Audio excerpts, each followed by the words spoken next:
All right, guys, welcome back to the channel. So AOC, our beloved Congresswoman, went on a rant on Instagram saying, and I'll just read the caption here, much of the attacks on the LGBTQ plus community are, whether consciously or not, deflecting attention away from one of the actual largest sources of SA, abusive heterosexual men. And it's actually the LGBTQ plus community doing much of the work of challenging those same patriarchal and oppressive norms that uphold the kinds of silence that benefits abusers. It is critical that we stand with our trans and LGBTQ plus neighbors. Their safety is all of our safety. So, yeah, the caption's bad and the video's even worse. She's basically making the argument that the most dangerous people, the most predatory population on this planet are straight men. So with that being said, we about to get into this. Don't forget to like, comment, share, and subscribe while we watching. Now let's take a look at this. You know how people in power and conservatives use culture wars in order to distract and diffuse us from challenging institutions of power, right? And I want to talk about how the attacks on trans and LGBT people factor into this.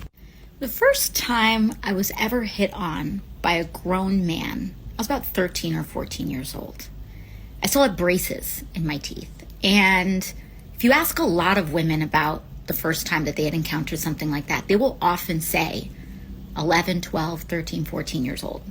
When I was in my early 20s and I worked as a waitress on an outdoor cafe, there was a man that would park on the side of the street, and we realized that he was pleasuring himself to the waitresses that were going back and forth on the sidewalk. I can't tell you how many stories I and almost every woman I know have about things like this. And when you actually look at who's committing this abuse, it's majority straight men. I want to read this statistic. Relationship with a close relative of a child they victimized. In their study essay, researchers found that a child's risk of being molested by his or her relative's heterosexual partner was over 100 times greater than their being molested by someone who identifies as being homosexual, lesbian, or bisexual. 0.7% of the cases, male rapists who rape men are heterosexual 98% of the times. But wouldn't that just make them gay? If you have a sexual interest in men, you're a closet gay. You're not heterosexual. But I digress. Let's just finish this up. Many of these disgusting and insinuating attacks on trans and LGBT people are actually projections of what predatory, cisgender, and often straight men do when left alone in the presence of women, or sometimes horribly, children. So instead of getting you to challenge the patriarchy, they're trying to get you to challenge the very gender expressiveness that challenges patriarchy. Don't get it twisted, because a lot of people attacking drag are projecting. All right, so that pretty much sums it up for her rant. I think I might have lost a few brain cells, but let's talk about it. So correct me if I'm wrong, but I don't think conservatives had an issue with drag as much as they had an issue with drag for kids or drag shows with kids accompanied by their parents. She brings up the story from her childhood as if conservatives and people on the right would deny that that's a problem or deny that that's weird. But that's the difference between people on the right and people on the left.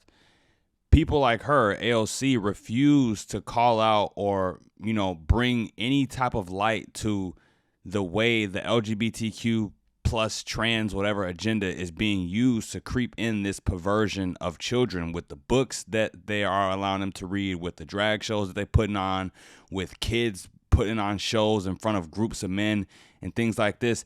This is all wrong. But whereas we on this side will call it out and condemn it quickly, people like AOC refuse to call it out and push the agenda even further. It's a reason why pedophiles have to be extremely quiet about the things that they do, because there is no culture on the right or anywhere that I could think of that actually promotes it or thinks that that's normal. But actually, I stand corrected. Don't forget about the minor attracted persons video that came out. I think it was a year ago or a few years ago. Let me roll that clip for you really quick. And I'm a licensed professional counselor and sex therapist in Erie, Pennsylvania. And today I want to talk about minor attracted persons. And I want to talk about minor attracted persons because they are probably the most vilified population of folks in our culture. And most folks are making incorrect assumptions about them without actually knowing much about them. And those assumptions create harm for an already marginalized population. You may have noticed that I'm using the term minor attracted persons, sometimes abbreviated to MAPS, instead of the more commonly used term pedophile. And I'm doing this because the term pedophile has moved from being a diagnostic label to being a judgmental, hurtful insult that we hurl at people in order to harm them or slander them. I also prefer person first language that recognizes that any label we might apply to a person is only part of who they are. And so just in case you forgot about that video, I had to play it again just to remind you. But if there's a movement in this country that the minor attracted persons will find themselves attached to, it would be the LGBTQ plus whatever movement. I don't know if they already a part of it. I don't know.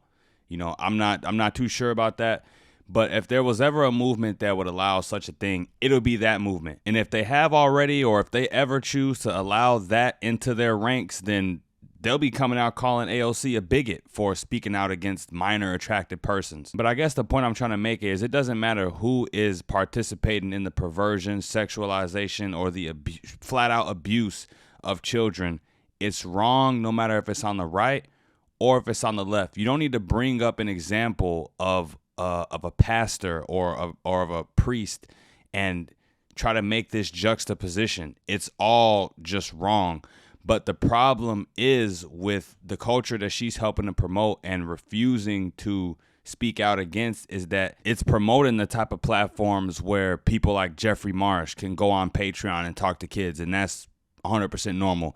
It's promoting the type of events where you have parents bringing their babies and their small children to drag shows and watching grown men, do perverse sexual things. It's promoting the type of environments where you have kids dancing, putting on shows, sexualized dance shows for adults. It's only one side of the aisle really promoting this and, trying to make this culture normal and trying to make this a normal part of culture. It's the LGBTQ plus community. And look, I'm not saying that everyone a part of that community is a bad person or is a pervert. I know there's plenty of people who, identify that way that have the gall to admit that a lot of what happens in the drag show space and the sexualization of children is wrong and that it should not be normal. But the problem is you have a politician like AOC who uses the LGBTQ plus movement as a shield